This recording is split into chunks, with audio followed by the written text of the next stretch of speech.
ગુજરાતનું એકમાત્ર પ્રાણી સંગ્રહાલય એટલે સુરત મહાનગરપાલિકા સંચાલિત શ્યામા પ્રસાદ મુખર્જી ઝૂઓલોજીકલ ગાર્ડન। આ પ્રાણી સંગ્રહાલયમાં સુરત સહિત દક્ષિણ ગુજરાતના વલસાડ, વાપીથી લઈ ભરૂચ, તાપી સુધીના લોકો મુલાકાતે આવતા હોય છે। ખાસ કરીને ઉનાળુ વેકેશન દરમિયાન પ્રવાસીઓનો ધસારો ખૂબ જ વધ્યો છે, જેમાં અત્યાર સુધીમાં 63,000થી વધુ પ્રવાસીઓએ પ્રાણી સંગ્રહાલયની મુલાકાત લીધી છે, જેના થકી સુરત મહાનગરપાલિકાને 15 લાખથી વધુની આવક થઈ છે।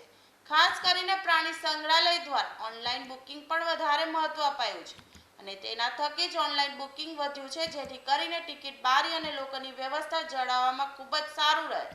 સુરત પ્રાણી સંગ્રહાલયમાં અલગ અલગ પ્રજાતિના મોટાભાગના પ્રાણીઓ છે। ખાસ સુરતની શાન એવી જળ બિલાડી આકર્ષણનું કેન્દ્ર છે, તો વાઘ, સિંહ અને દીપડા જોવા માટે પણ લોકોનો ધસારો ખૂબ જ રહે છે।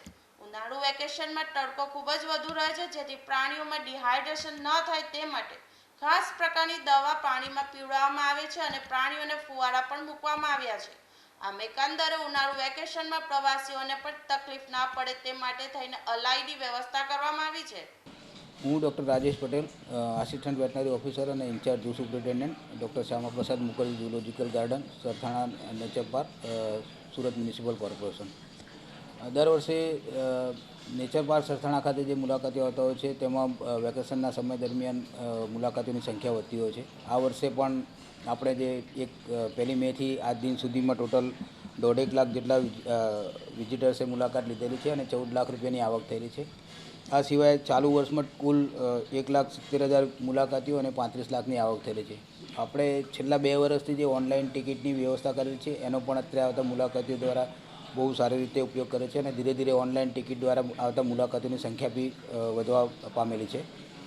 રિસેન્ટમાં ઝૂમાં મુલાકાતીઓ માટે એટ્રેક્શન વધારવા માટે અન્ય ઝૂમાંથી બીજા પ્રાણીઓ મેળવવા માટેની બી પ્રક્રિયા હાથ ધરવામાં આવેલી છે અને થોડા સમયમાં બીજા ઝૂમાંથી બી નવા પ્રાણીઓ મેળવવામાં આવશે, જેથી આવતા મુલાકાતીઓમાં એનું આકર્ષણ વધે અને મુલાકાતીઓની સંખ્યા પણ વધી શકે।